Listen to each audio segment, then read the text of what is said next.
Good afternoon, everybody, and welcome to Into the Absurd. I'm your host for today's show, Tina Brock, and alongside Erica Holscher and Bob Schmidt will be talking today with Philadelphia-based actress and performer Trudy Graboyes, and we're very excited to talk to her about a one-woman show that she's working on. In the meantime, I hope you're having a great weekend, and we look forward to your questions in the chat for Trudy and your questions in general. We're going to be spending the next 50 minutes delving into musical theater and what it is like to create a one-person show. And we'll be here during the Fringe Festival as well. So if you find yourself on Saturdays at 5 p.m. looking for a way to connect with creators and artists in the community, join us here on Into the Absurd. And we hope that you'll share this information with your friends. On today's show, Trudy Graboyes, I believe that I might have gotten to know Trudy, but we'll get this straight when she comes on, maybe in the standardized patient program here in Philadelphia, or maybe it is just that as a community, we all know each other pretty well here in Philadelphia. And Trudy has been an actress and a singer and a performer for many, many years, playing some really great roles in stages in musical theater, including Annie Get Your Gun and the Addams Family. And I'm very excited to talk to Trudy about her work in musical theater and this new one-woman show that is a history of her grandmother's immigration from Europe. So let's get Trudy to the table right now. Trudy Graboyes, welcome to Into the Absurd. Hello, how are you? Hello.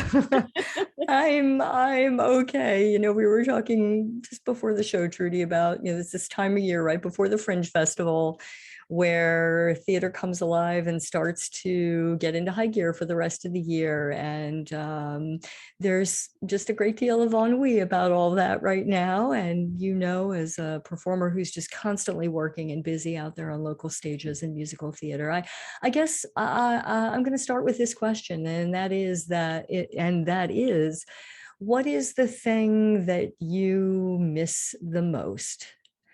Oh, I miss performing. In fact, I was watching the rehearsal for the first Lion King show that's coming, and I started to cry because there's nothing like hearing the effect that you have on an audience. It certainly is not the same as when you're live streaming and you can't hear anything. What I most also love is the craft of it all. So the creation of it, putting it all together, researching a character, and the icing on the cake is the performance. So it's just the feedback is what I miss most from an audience. Are you a performer who enjoys the performance as much as rehearsal? Or, I mean, do you get a great deal out of rehearsal? I've heard many people say they actually really enjoy rehearsal in some ways more than performance because it opens doors to be able to understand yourself in relation to the work and other people. You can make the mistakes there, you can explore things, and then, you know, hopefully you keep exploring when you're on stage. But so how do you feel about that, rehearsal versus the stage? Yeah, I agree. I think that the rehearsal is a labor of love. So everything that you're researching about the character, and I can specifically point to Mama Rose, which is a role that I played twice, 14 years apart, and played it very differently between the two roles. The most challenging role that a female can play in musical theater history is Mama Rose. And so much has to be worked out in the rehearsal, and then you just put it out there on stage. And things are always being discovered because, well, this particular show is so well written, but a lot of people have played her one-dimensional, almost as if she was just a complete monster, and she isn't. From the research that I did, which I love doing, and the latest book that was written about her, which was Mama's Turn, Rose's Turn, Mama Rose's Turn, and learn from that she was walked out by her father and her boyfriends, and finally both of her daughters. So what does that do to a person? How vulnerable does that? So that has to show up. She clearly loved her children. And so there's a soft spot there. And they both were successful. So she had to have some kind of, not only being ambitious, but she had to have some kind of brains to be able to know how to make these daughters successful. So there's so many different components, and it was intriguing to me to learn about that. Yeah. How did you change what changed for you over the 14 years in the way that you portrayed initially versus following? Is there, say, a couple of things you could point to that you're like, wow, this is so very different Yeah, for me now? such a great question, Tina.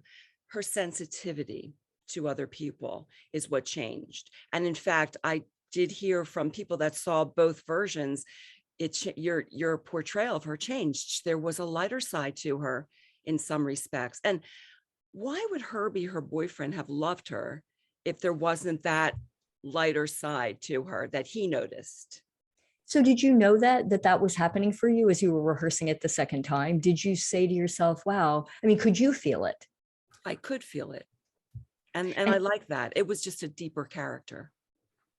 and do you feel that it's because you understood the character differently because you yourself had changed? Oh, Or I did you think it's just, is it, yeah, sorry, I interrupted you. Go. no, it's okay. I think it's a combination of my having changed through life and life experiences and reading up about her. Mhm. So it's a combination of both. And did you read up on her the first time you did the role? Or I did, but that book hadn't come out yet. And that really shed a lot of light upon who she was. yeah. And I would say that of all the people that have played that particular role, Rosalind Russell was my favorite, and Angela Lansbury, because they had the same take, not so much vocally. I think that Betty Buckley probably was my favorite vocally, but Rosalind Russell, I feel, really nailed it. And what makes you say that? Well, she was tough, but then she could hold it back. And then she had a realistic, honest breakdown when she had to. So the variety of emotional color and the authenticity of what she was doing. When you were a little girl, did you imagine yourself on stages? Yeah, I would think that I was 5 years old when I decided I have to make a decision about my life and what I want to be. And it was at 5 that I decided that I wanted to do something with theater. I remember saying to myself, I want to be a movie star, which of course never happened. But yeah, very interested at 5 years old. I was always musical. They say that I came home from the hospital and I was on my mother's belly and was tapping to the beat of the rhythm of the song that was playing on the radio. And then when I was 2 and could hardly speak, we were celebrating Passover. And I didn't know any man, Ishtana Halala Hazat, didn't know that. But the only song I did know was Mary Had a Little Lamb. So of course I walked around the table singing, Mary had a little lamb whose fleece was light as and said, Man, Ishtana Halala. So that's a family joke. Sound of Music was an inspiration to me. It was at that point that I started watching verbal and nonverbal communication and the way people walked and talked. And for some reason, that was a real inspiration. And Peter Pan, because he never grew up and I never wanted to grow up. Peter Pan. Yeah, I see it. So great. Now, did your parents take you to the theater as a child, or were you exposed to the arts when you were growing up? And I was. I have to say that, yes, we would go to the theater. I remember my grandfather taking me to see the Rockettes at Radio City Music Hall. My father, who was a scientist, was quite the storyteller. So he was funny. He would be the one to tell us stories before we went to bed, and he would have each one of us on a knee. And my second, I have 2 sisters, I'm in the middle, was like on his lap, and he would tell the story of Cinderella, but he would say, oh, there was this crazy girl. She would sit by the cinders. They called her Cinderella. I don't know why she did that. She was so crazy. So he would change everything around according to the way he wanted to tell the story. And he would act out every part. So though he was a scientist, he was extremely dramatic. we used to have Thanksgiving, and he would sit around the fireplace and make up these science fiction stories that my cousins still remember today. And he would just make it up as he went along. He just loved that. And he loved The Man of La Mancha. That was his favorite musical. And he was so excited when they went in, they saw the show in New York, they came back. And he just acted out every role. So I was very happy when I got the role of Aldonza one year, and he came and saw that. And that was the last show they ever saw me in, because unfortunately he passed away, but that's another story. But he did get to see you perform. He came to every show that I was in, but that was his favorite musical. So that was cool. Yeah. When you were in college and when you were preparing for to follow your dream, were there specific roles that you had in mind that you wanted to pursue, or was your feeling just more I just want to work, and I just want to be out there, and I want to be experiencing this and getting better and just working on my craft? I was in college, and I was a theater minor and part of the children's theater ensemble, and wrote a song at that time.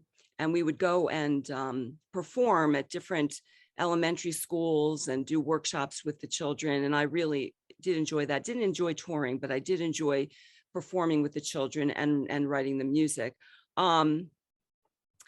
There's a lot of roles that I wanted to play, but I learned at a very early age that it was certainly not going to be the ingenue role. It was going to be character roles.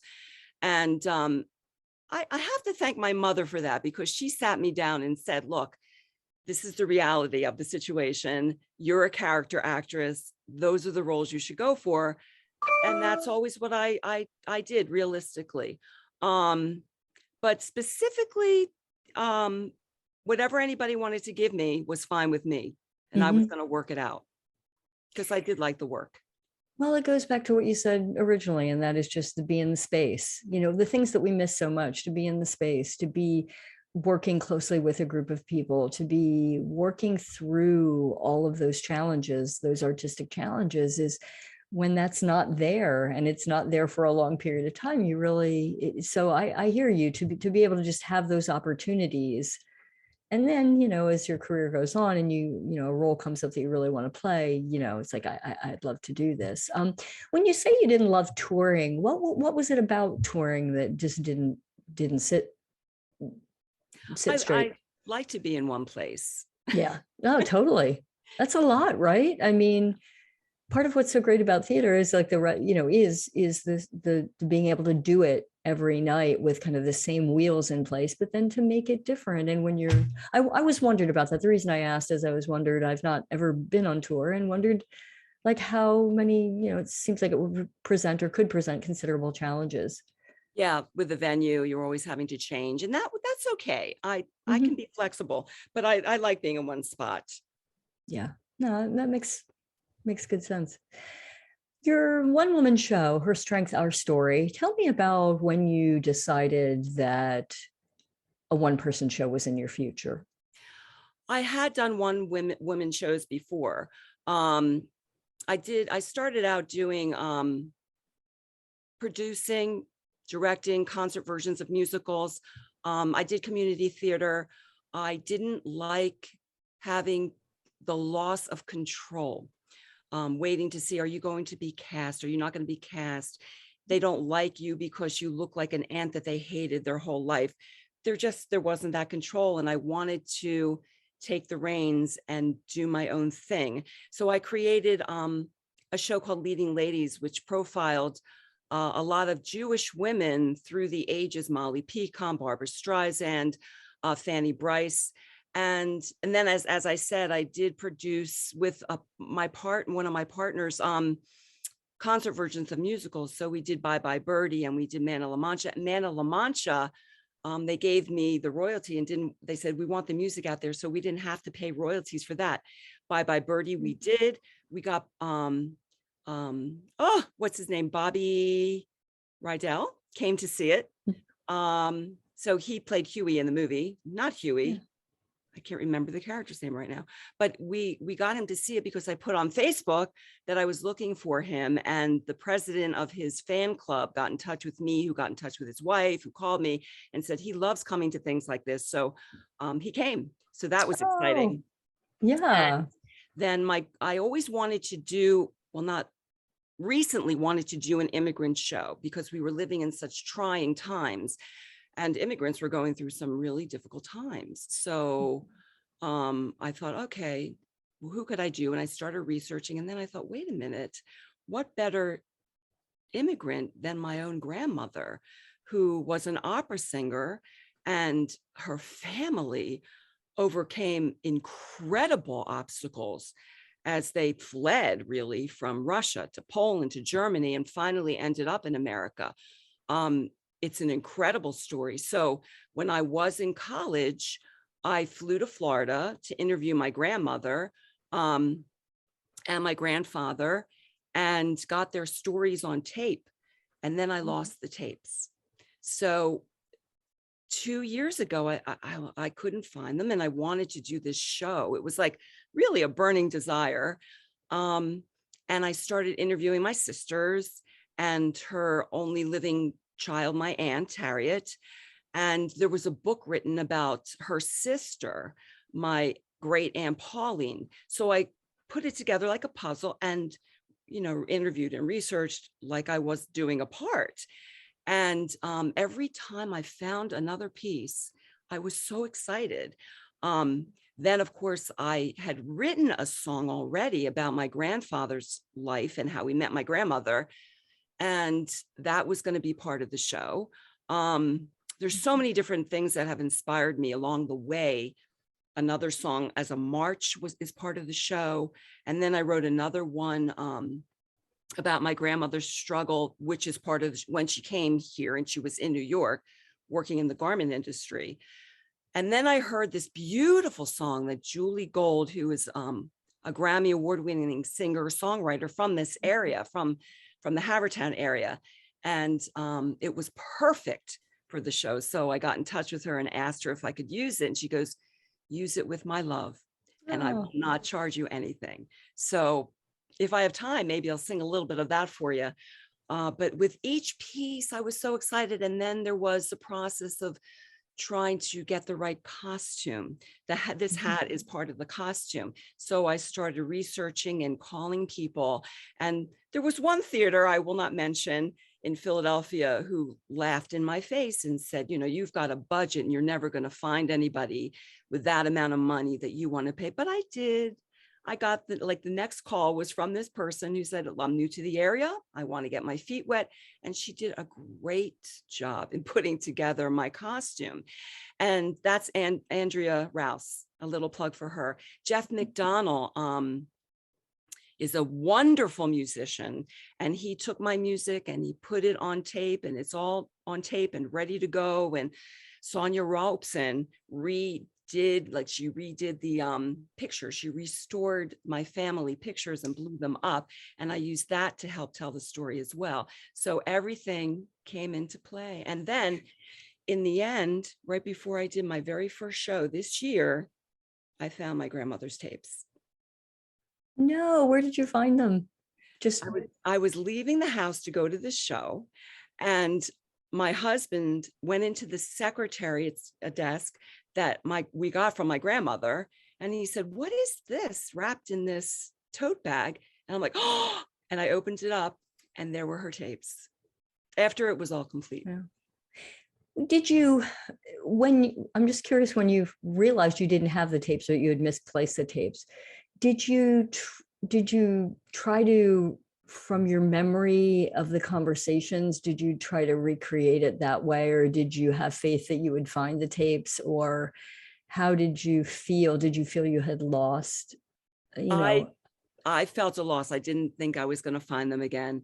And I was able to recreate from my memory, my two sisters' memories, my aunt, her daughter, and the book that was written for my Aunt Pauline.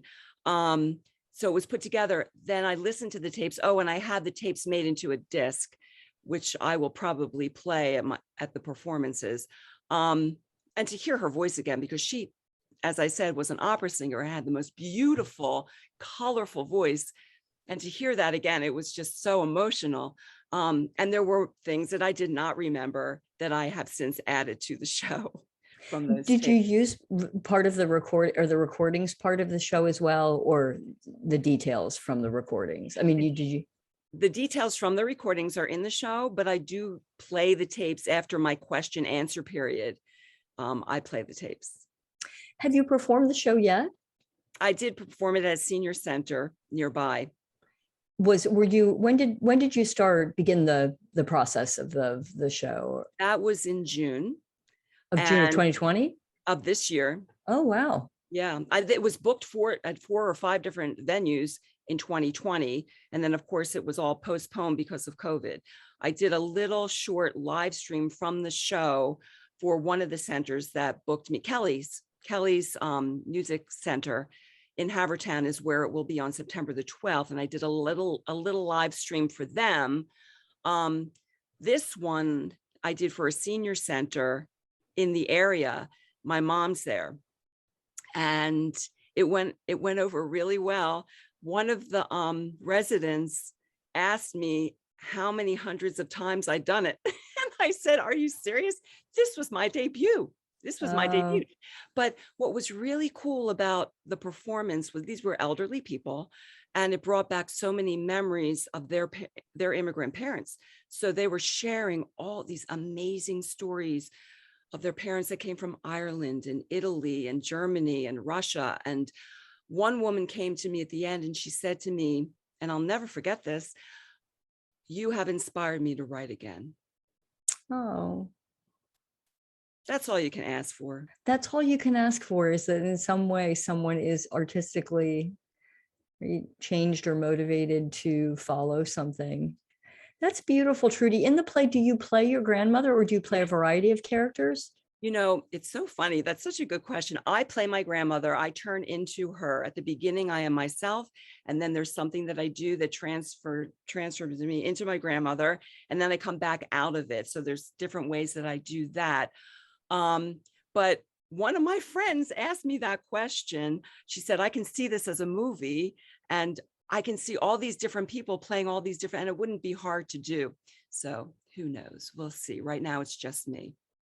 Do you feel like there's a possibility for it to be a virtual, there to be a virtual component of it?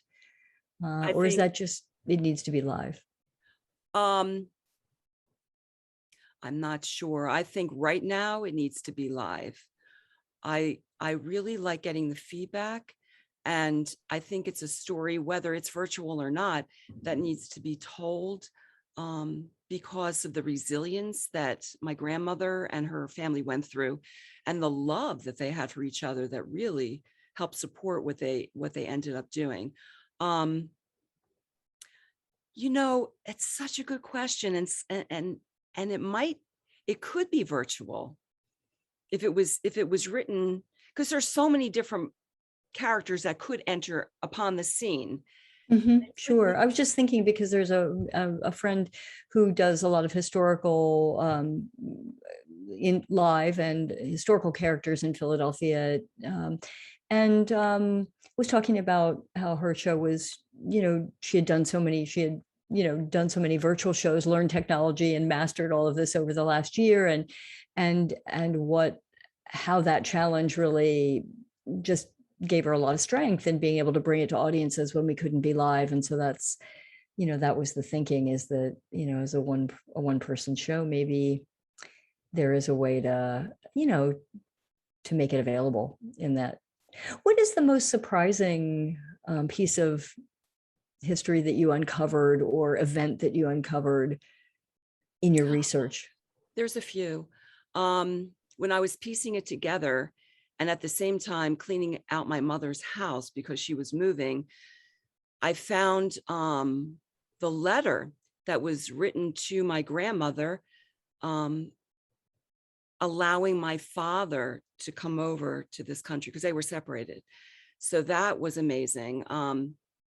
Something else I discovered was that in growing up, I never felt close to this grandmother. We had things in common. We both were performers. She is an opera singer and me as a musical theater singer. And we just weren't close. But now I feel very close to her. So that was my. Do you think that that's because you have just done the research and in some ways made the connections that filled in the information, painted the painting that just wasn't there before? That is it. And yeah, things that she discussed on the tape, and thank goodness I allowed her to do all the talking because she really wanted to tell her story and I just held back. I understand now, being older, why she acted the way she did, or why she was a very strong, determined, but shy person. And I can understand why she was the way she was at that time. One time I asked her, for example, I'm going to a voice lesson. Would you like to come with me? And she said, no, I know everything about singing. But it really wasn't. It was because I wanted her to come and just be with me. And that hurt. But I think I understand now, looking back, that that's not why she said. She didn't want to hurt me. Do you think she understood why you wanted her there? She might not have. Yeah, I mean, maybe it was, an interpretation of. It's so hard to say when you don't get a chance to, Yeah, it's too late now. to follow it. Now, this is your mother's mother. No, it's my father's your mother. Father's mother. I'm sorry. Yes. The real dramatic guy. Yes. Your scientist father's mother. Wow. How do you imagine he would respond to the show? Oh, such a great question. When I wrote the song about his father, I sang it to him. So he heard that and he said, touche. So he probably would say that about in reference to the show. My mother, when she was paying attention to it, said, you took a horrible time and turned it into something beautiful. So they thought alike. He might have said something like that too. That was a really good question. I think that he would be proud of it. I hope he would be. And you know what? He used to always say things like, whatever it is that you do, I don't really care. Just do it the best way that you know how. And that's kind of stayed with me. And my mother, by the same token, said, the best revenge, how'd she say it? The best form of revenge is success. So those are two strong influences. And for when you look at the show right now, and it's just early, as you're getting ready to be out there, and it's early legs that you'll, hopefully be able to have it out on stages soon. How do you think you will measure that success?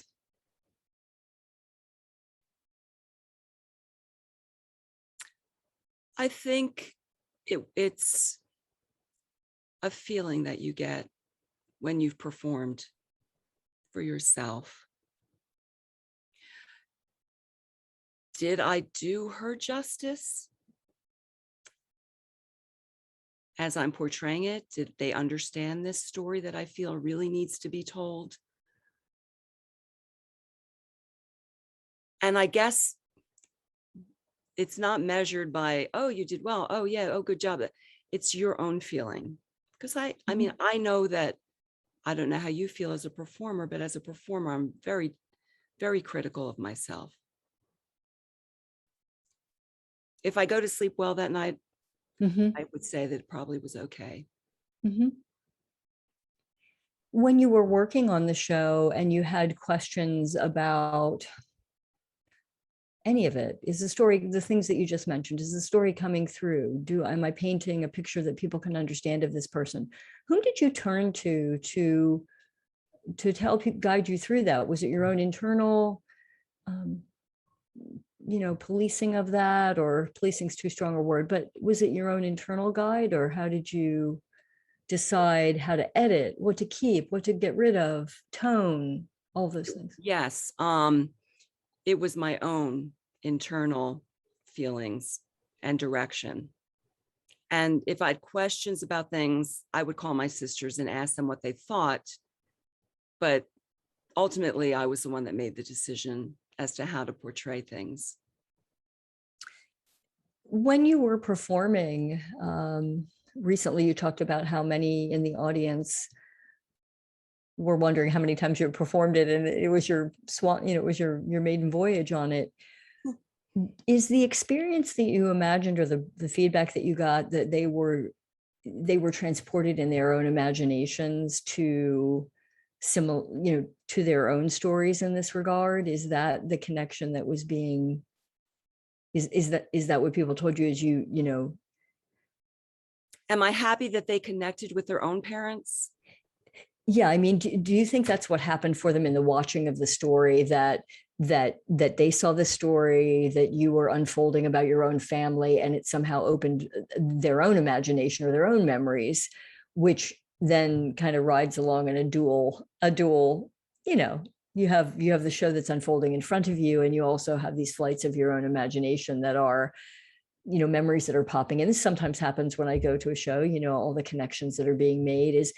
Did you hear from people in the audience? You mentioned before, people were saying how much it reminded them of their families. Yeah, tell me more about what they reflected back to you. It's a connection. And I think that's so important, that they're watching somebody's family connection and they think of their own. And I think that that's what hopefully will make it popular, because everybody in this country is from somewhere else, their families from somewhere else, and they can relate to it. And that's why I feel it's such an important story to tell. So the fact that they did and they connected was wonderful to me, that it brought back those memories. Just like when I do a cabaret and I'm singing the old musical theater songs, and I go to these senior centers or anywhere, and they start singing along, or it's triggering memories of songs that they knew from long ago, is very healthy. And that's what I aim for. Yeah, you must get a great deal of satisfaction from knowing that, the story or your cabaret is what we look for. It's why live entertainment and theater is so, and storytelling is so wonderful, and sort of, is the thing that we all long for.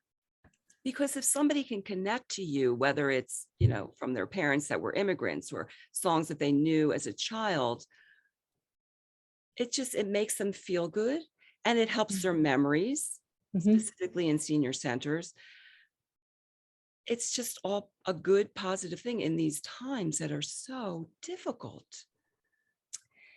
You need to be able to reach out, right? Yeah, it's so interesting. That point, the neuroplasticity point of where I was watching a show last night about this, about, you make a connection with something, and then it takes you off in 20 different directions that are memories associated with that one particular time. And it expands, and grows that part, which is what's so exciting about being able to, at any age, explore the many paths that create that, whether it's theater or storytelling or putting yourself in a room with others and just creating your art out there. And as you say, it's healthy. It's healthy. And especially with the older generation, I mean, like the seniors, where their short-term memory might be going away, the long-term, and knowing these older songs and their immigrant parents is there. And somehow I feel that connection might connect to the short term, and it's healthy. Yeah, I just imagine that it gives you a very special kind of feeling to be the the conduit for that and your story. I want to ask you a little bit about well, I want to jump and I want to come back to her strength, our story, but I'd like to ask you about some of the musical theater shows that you've done that you listed that just, just such a great lineup of shows that you've done. One which I've never seen in musical form, but was always a favorite television show of mine, was The Addams Family. And I wonder if you could, it seems just ripe for ripe for musical theater. Tell me about your work on that show. Oh, I will. I was the granny in that. And when I was younger, I used to imitate my relatives before I got onto the stage. So I had a grandmother who had the voice that I used in The Addams Family. Shall I give you an example? Please do. Yeah, absolutely. Okay. Always look at the bright side of life. Ba-dum, ba-dum, ba-dum, ba-dum. My grandmother sounded like that. That, not the one I wrote the story about. She was an opera singer. I'm talking about my mother's mother. Right. Oh, what fun. Do you do voices or do you do any voiceover work otherwise? It sounds like this, the vocal characterizations is something that you gravitate towards. And I wonder if you've ever thought about exploring the world of animation or. You know what, I would love to, but it's hard. It's hard to break into, and it's very, it seems like it would be an easy thing, but I think it's very difficult. If I could, I would. Yeah, I envision you behind a microphone in a sound booth, all, voicing an animated cartoon. Yeah, that was wonderful, Trudy. Did you think of her as you were coming up with that voice, or did the voice come first and then it was like, oh my gosh, I've just channeled my grandmother? Oh no, I knew I was going to use that voice at the audition.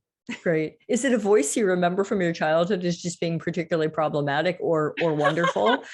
Either way. Sometimes it's just like, oh, I like that voice, but after a while, oh my, it's a little irritating.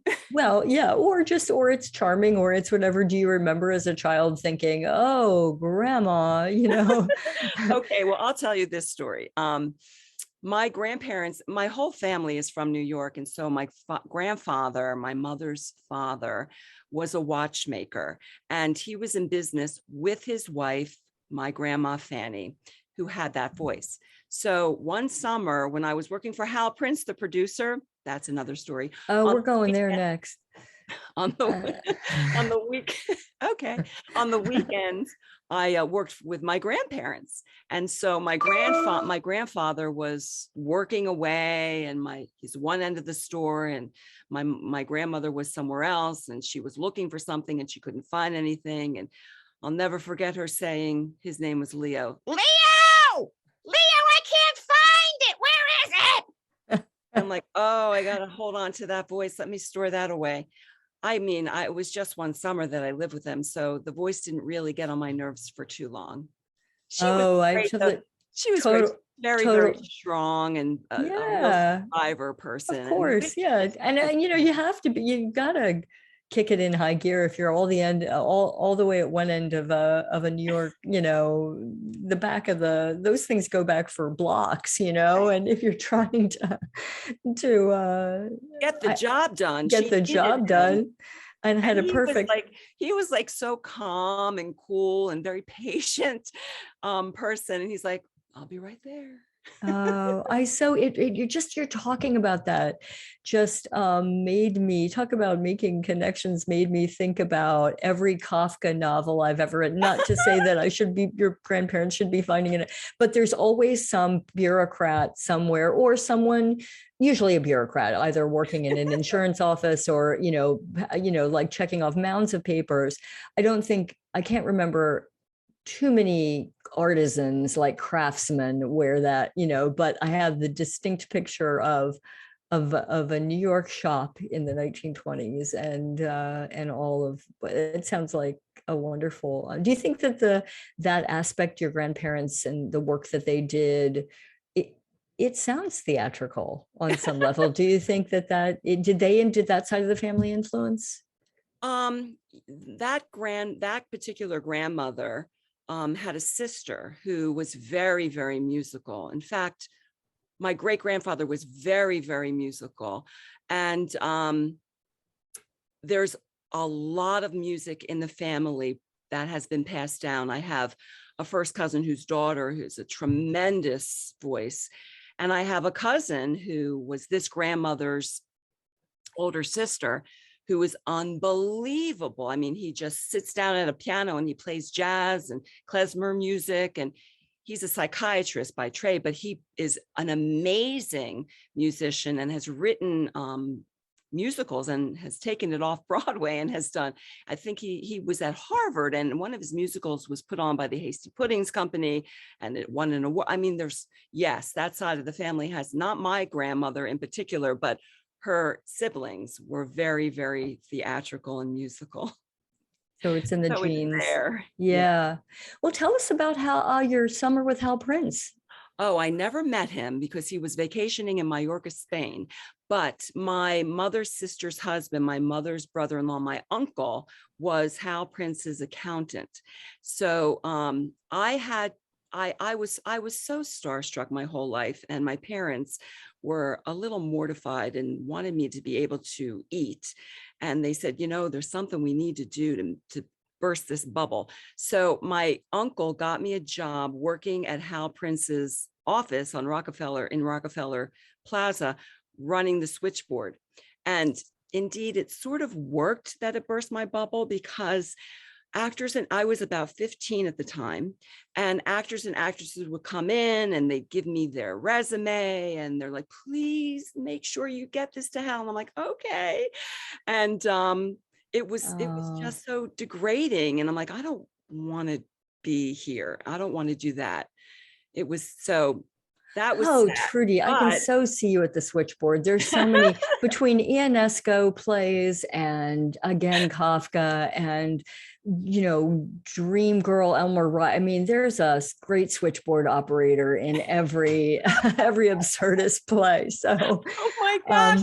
Well, you know what, he called and he didn't know who I was, and he was like, hello. I need to speak to Howard Haynes. Give me Howard Haynes. Who's this? I said, this is Trudy Klausner. That was my maiden name. And I'm running the switchboard. What do you mean? Who are you? I said, I'm Warren Weinstock's niece. Oh, okay. All right. He was nervous.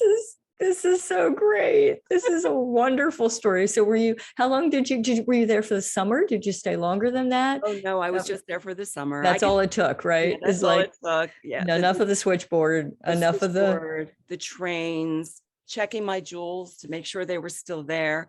They had me deliver one time they had me deliver a package to Anthony Perkins. Oh, what? And yes, they had me deliver a package and I got lost because I have a very bad sense of direction. And I delivered the package okay. And then I got back into the building and I didn't know where I was. It was an underground mall. And so I called them from the phone and I said, I don't know where I am. And they said, well, could you give us some landmarks? And I said, well, there's a big this here and a big that there. And they said, Trudy, you're like right below us. Just take the elevator upstairs. But they never had me deliver another package. Yay. Oh, did you actually? So was it like left for him, or did you actually make connection with Anthony? I never met him. I did speak to Stephen Sondheim on the phone a few times. That was exciting. Oh my gosh. Oh, how fun. I don't know. I think the switchboard position is kind of interesting because you're very much, first of all, these ideas of the old switchboard, I'm guessing this was not this because you're much, much younger, but I do love the connecting Mr. Smith with Mr. The like actually pulling the plug out and putting it in there. But even just, I don't know, there's something to long about like someone manning a desk, like who is controlling the flow to some degree, or I'm telling you, yes. Oh yeah, I mean, there's stories there. There's a lot of stories. This was during the reign of A Little Night Music, and so Hermina Gingold was in that cast, and she would call up, and it took her 25 years to say anything. I mean, she just, hello, this is her my Nagingo. I'm like, oh my gosh, what is she gonna say? And then Glynis Johns was in the cast, and she was, hello, this is Glynis Johns. I'd like to speak to Howard Haynes, please. Okay, just a moment. Well, who's this? This is Trudy. Oh, Judy, please put me through right away. And I'm like, okay, but this is Trudy. All right, Judy, just put me through.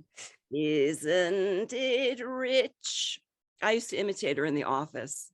Oh my gosh, what a wonderful time though. I mean, for you to be exposed in that way, and even if you learned like, oh no, I will not be pounding the pavement, dropping, whatever, going in and now, was there something specific?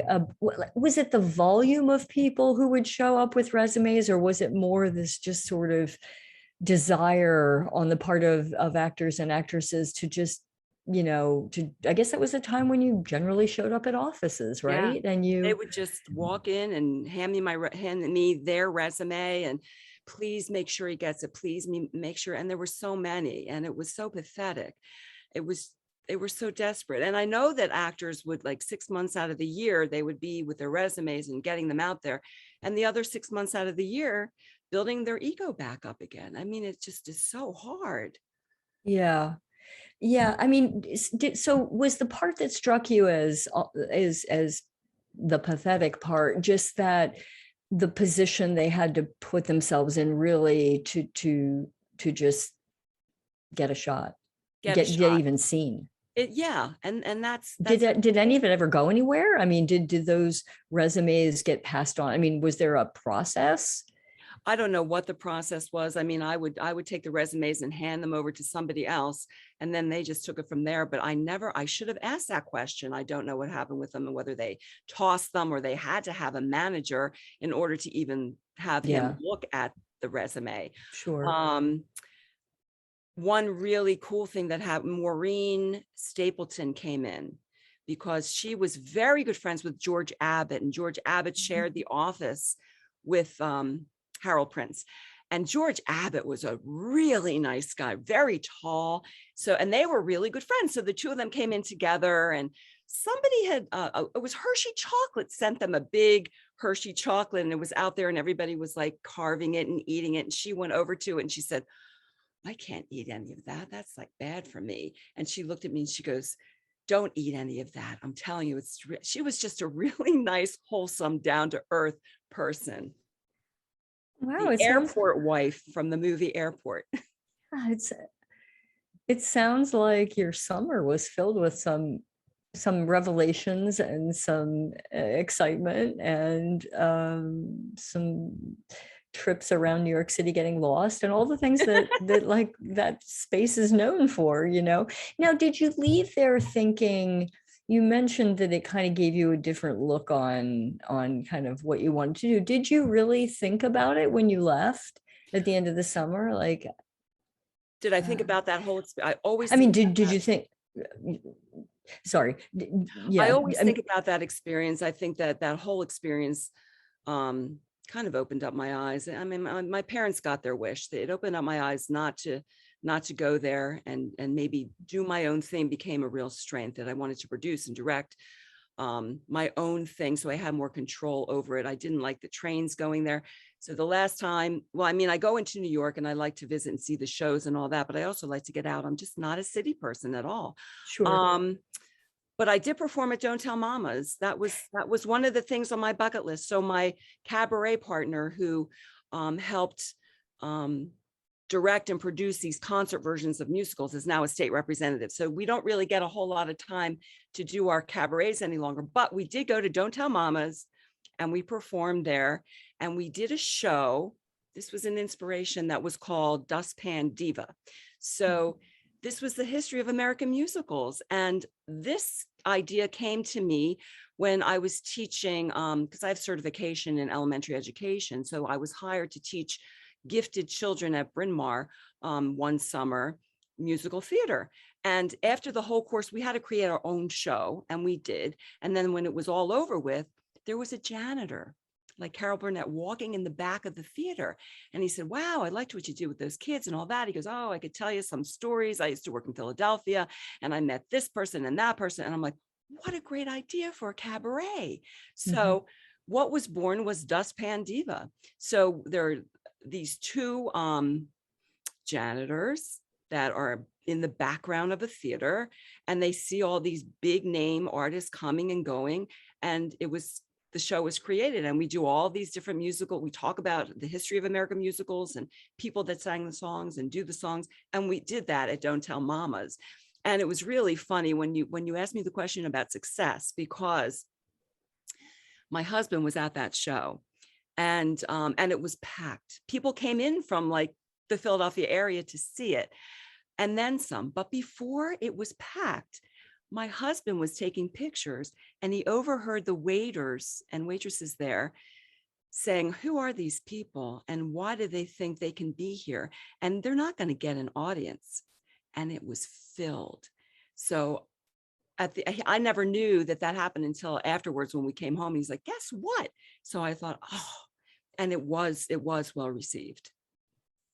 It reminds me, as you're talking about it, like we alluded to before, the beginning of the Carol Burnett show, where she comes out with the broom and or the mop and yeah. That's how I was dressed. Yeah, that must have been a very exciting evening. It was nerve-wracking. I just wanted it to go over well. But it was very, very exciting, very fun. And it was just in a great area of New York. And they really know how to treat cabaret performers well in New York. I must say that they do a split the ticket. You know, they really try to do the best for you, and advertising and, you know, the technical end of it. And they make their money from the food and from the drink, but they want you to do well. They want you to succeed. And I sort of wish that type of atmosphere was more in Philadelphia. I don't know that they get cabaret singers. And yeah. I'm thinking about the, you know, the situation for so many years, until recently, sadly, at Latage, you know, cabaret over, which is where we started, and not as a cabaret act, obviously, but as a, you know, doing small, you know, shorter Beckett and, you know, other absurdist writers pieces. And that was the philosophy Jim Cale had there, was, you know, it was a way of getting started and of making a mark in an intimate space. And I think, and obviously, you know, many people since used, that was a sad day to, you know, to know that that space, so many of the great spaces that people got started in, and the great memories that, you know, when you left after the Hal Prince summer, the summer of Hal Prince, and you came back to Philadelphia, or you decide, you know, left New York, did you decide was it that early that you decided you wanted more control over your career and your producing? So it was, whenever I would read bios of artists that had created their own and produced their own, I was always so impressed with that. So I think it was a seed that was planted at that time, but I don't think I became really entrenched in the idea of doing my own thing until I wasn't getting what I wanted. And I was so angry because I would prepare and I have like the best audition of my life, and then not get it for who knows why. And then sometimes I would audition and it was like, it was okay. And I would get it. And I'm like, this is so crazy. And that's what really started that fire of, you know what, I'm going to do my own thing. You know, let's make this revenge successful, as my mother would say. Well, it sounds as though you have performed very frequently on stages in New Jersey and the Philadelphia area in musical theater. So at what stage did that part kick in? Was that just that came along as you kind of decided, okay, I'm going to make this happen for myself in some way. I'm going to produce, I'm going to do these other things. And then that also happened simultaneously. Is there anything about maybe giving yourself that freedom, and at the same time giving yourself that control that then kind of opened things up that produced more results for you in that way? Or were the two not happening at the same time? I don't think it happened at the same time. I think that when I was producing the concert versions of musicals, I really enjoyed it. It was a lot of work, but I really loved it. So that was filed. And then I would go in an audition and I would get it. And then I would go in an audition and not get it. And it was like, I don't understand this. And I just want to do my own thing so I can perform, because I have to perform. Yeah. And as I think most performers feel, as I do, that it's you have to perform. It's not like you need to perform. It's like this, I can't explain it. Sure. You have to do it. Mm-hmm. And I had to do it. And that was my way of controlling my destiny. And you know what? Not everybody is going to want to hire you, even if you have your own show, but that's okay. So you move on, because it's a big world.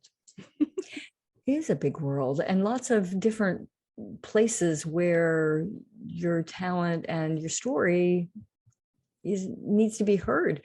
Are you focusing it in any one area primarily? Is it, do you feel like senior centers or that setting is a particularly good one for this show, or do you plan to? I feel that it is appropriate, relevant, relatable to on any level. So I feel schools would appreciate it. I did reach out to the Constitution Center, and there's interest there. Community centers, seniors, I think any venue. And so the next one, which is on September 12th, is at the Kelly Music Center in Havertown.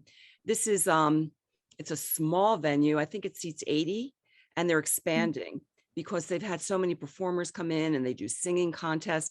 So that's going to be interesting.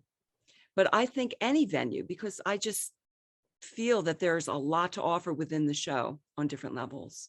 And I can cater myself to that depending on the audience. I don't think that would be a hard thing to do. And that came from like improvisation. I was involved with the Tony and Tina wedding show and New York Dinner Theater show. I was Janice in The Sopranos. They called it The Sopranos.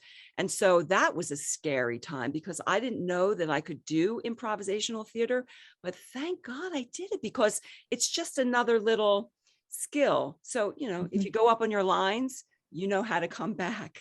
Yeah. Oh, it's a big skill. It's a big skill. Colleague and Sharon Geller, right? Do you know Yes. Sharon Geller? Oh, You yes. do. Of course you do. Yeah, she's going to be on the show next week, and she's made a career out of teaching improvisation to business and to Well, Trudy, thank you so much for taking the time. I loved you. I know I can't even believe it's like 6 o'clock, and I know. It was just a pleasure and a joy to hear about your show, your grandmother's journey, what you're doing, and some wonderful stories of everybody's journey from what they, when they first got the idea that they wanted to perform to where they are today is super fascinating. And I wish you the best with this show. We can send, we'll make sure and put your website so that people, give it to me one more time. It's if we want to send people for tickets, or there we go. Oh, Tony Arquetti's weighing in and saying hi, Trudy. Hi. I want to make sure we get your website up there, and I don't see it. I'm not sure I had it on the sheet for Bob, but could you give it to us so we can make sure we get it out there before? Yeah, I'm trying to remember it myself. Oh, well, if they Google Trudy, and it's Grayboyes, Graboyes. Yeah, I'm that's sorry. It. I know Graboyes without the Y. Y at the beginning. Yes. Graboyes without the Y. They will find you, and they'll find ticketing information. Or could they go to Kelly? Go to Kelly Center. Kelly Center. Ticketleap.com. Very good. And it's Her Strength, Our Story. So chances are it will come up as well for people. Well, very best of luck with all of it as you move out and tell this beautiful story. And I can't wait to see you. We didn't get to the standardized patient conversation, but we'll talk about that another time. And there's another Pitman. And because Peter Pan. I'm still Peter Pan. Oh, and we didn't sing either. This happens. Well, I loved your voices, and I so appreciated giving us a glimpse into your grandmother. And I think that I can do 10 seconds. I can do 10 do seconds. 10 seconds because you know what? There's no commercial break we're going to. So do 10 seconds. Do as much as you want. Just 10 seconds because it'll take too much time to get the music up. But this is Julie Gold's song. It's called Good Night, New York. And the very beginning is so appropriate for my show. My mother came to America, sailed through the harbor of hopes and of dreams. Back in the 20s when the streets were paved with gold and the sky laced with moonbeams, mothers and daughters, fathers and sons, here in the free world we're the lucky ones. That's all I'll do. Oh, it's beautiful. It's beautiful. And this song is in the show. Thank you. That song is in the show. And you sing it beautifully. Thank you. And this is on Zoom. So imagine with in a room with people embedded in the story. It's a beautiful song. It'll be exciting. Well, Trudy Graboyes, thank you so very much. Everybody go check her show out in September at the Kelly Center. And I can't wait to see the kind of success that you have with the show, Trudy. Thank you. My very last quote is something I always live by. Think, dream, believe, dare. Thank you so much for having me. Those are great parting thoughts. It was my pleasure. And thanks to you all for being with us. The aforementioned Sharon Geller, improviser, actress, woman of many talents, is going to be our guest on next week's show at 5 p.m. We're going to talk to Sharon about her improvisational work. She's been on Saturday Night Live, and she's been on the Today Show, and she's done a ton of national commercials. And she also teaches over at the Walnut improvisation, but she teaches improvisational skills to neuroscientists and to lawyers. So we're going to talk to her about her decision to leave a corporate job many years ago and follow her passion. And that is Sharon Geller, friend, actress, and improviser extraordinaire, will be joining us next week. So stay dry, have a great week ahead, and thanks for joining us. We hope to see you next week at the table.